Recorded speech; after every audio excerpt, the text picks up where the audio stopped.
A cry for Thailand's soul friends, people of the world, lend me your ears. Today, I speak not just for myself, but for the silenced voices of Thailand.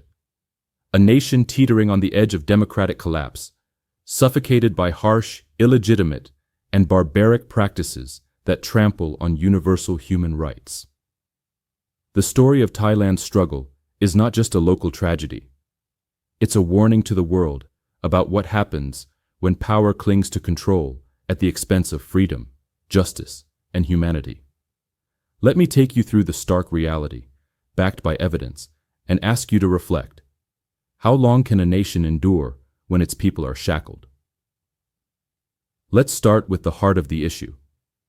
Thailand's lèse-majesté law, known as Article 112 of the Penal Code, often described as the world's harshest law of its kind. This law criminalizes any perceived insult to the monarchy, carrying penalties of up to 15 years per count.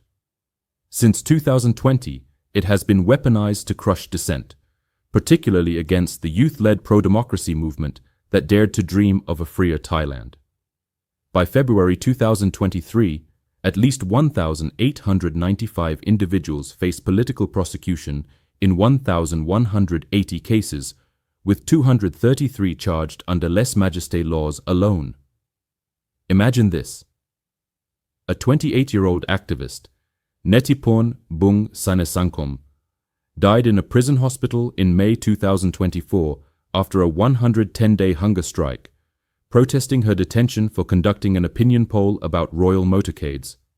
Her crime? Asking a question. Her punishment? Death in a cell.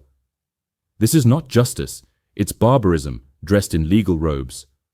The numbers are staggering, but the stories behind them are gut-wrenching. Take Mongkol Thirakot, sentenced in January 2024 to a record-breaking 50 years in prison, 50 years, for Facebook posts deemed insulting to the monarchy. Or Arnan Nampa, a human rights lawyer, now serving over 10 years for a 2020 speech calling for monarchy reform, with more charges pending. These are not isolated cases, but part of a systematic crackdown. Since July 2020, at least 470 women human rights defenders have faced charges for participating in peaceful protests, enduring financial ruin, deteriorating health, and family hardship. The UN Human Rights Committee has declared imprisonment for lèse-majesté incompatible with human rights, yet Thailand persists, creating a climate of fear and self-censorship. This repression isn't just about silencing critics, it's about dismantling democracy itself. Thailand's 2017 constitution, drafted under military rule, ensures unelected institutions, like a 250-member Senate appointed by the former junta, wield veto power over elected officials. In 2023, the Move Forward Party, MFP, which won the most votes in a historic election, was blocked from forming a government by this unelected Senate. By August 2024, the Constitutional Court dissolved the MFP entirely, banning its leaders from politics for a decade, simply for advocating reform of the lèse-majesté law. This wasn't justice, it was a judicial coup, stripping 14 million voters of their choice. The message is clear. The will of the people is secondary to the will of the elite. The violence of the state extends beyond laws to physical brutality. During the 2020 to 2021 pro-democracy protests, authorities used live ammunition, tear gas, and water cannons against peaceful demonstrators, some as young as 12. In August 2021, Tanat Thanakitamnue lost sight in one eye after being shot with a tear gas canister by police. Yet, accountability is a mirage. No soldiers or officials have been prosecuted for the 2010 Red Shirt crackdown, which killed 99 and injured over 2,000. The 2004 Takbai massacre, where 85 Malay Muslim protesters died, saw no convictions as the statute of limitations expired in October 2024. Impunity reigns, and the blood of the innocent stains Thailand's conscience. Human rights defenders face relentless persecution.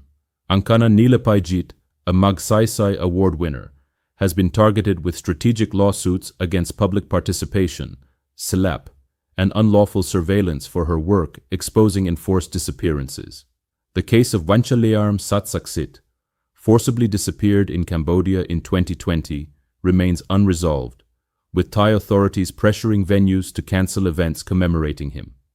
Thailand's Prevention and Suppression of Torture and Enforced Disappearance Act, effective since 2022, is weakly enforced, leaving victims without justice. The government's actions mock Thailand's international commitments. As a signatory to the Universal Declaration of Human Rights since 1948 and a member of the UN Human Rights Council for 2025 to 2027, Thailand's pledges ring hollow. The UN's Universal Periodic Review in 2022 raised concerns about torture, enforced disappearances, and restrictions on freedom of expression, yet no concrete reforms have followed. Just this month, on July 15, 2025, Thailand's parliament rejected amnesty proposals for hundreds facing lèse-majesté charges, cementing the state's refusal to honor fair trial standards. What does this mean for Thailand's future? A nation where dissent is a crime, where elections are undermined by unelected elites, and where justice is a privilege for the powerful is a nation on a path to stagnation. The youth, once vibrant with hope, are being crushed, jailed, silenced, or driven into exile. The dissolution of the Move Forward Party and the jailing of activists like Pimsiri Pechnamrab, charged for a 2020 protest speech, signal a regime desperate to cling to power. Economic progress falters when innovation and free thought are stifled. Foreign investors hesitate when courts serve as tools of repression. Thailand risks becoming a pariah, isolated from the democratic world, while its people bear the cost. But there is hope. In September 2024, Thailand became the first Southeast Asian nation to legalize same-sex marriage, a beacon of progress amidst the darkness. Yet this step forward cannot erase the broader pattern of abuse.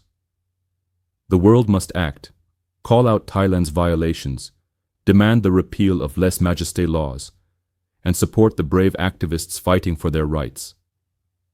To the people of Thailand, I say, your three-finger salute, raised in defiance, echoes the universal cry for freedom. To the world, I ask, will you stand by as a nation's soul is smothered, or will you amplify these voices until justice prevails? This is not just Thailand's fight. It's a battle for the very principles of human dignity and democracy. Let us not look away.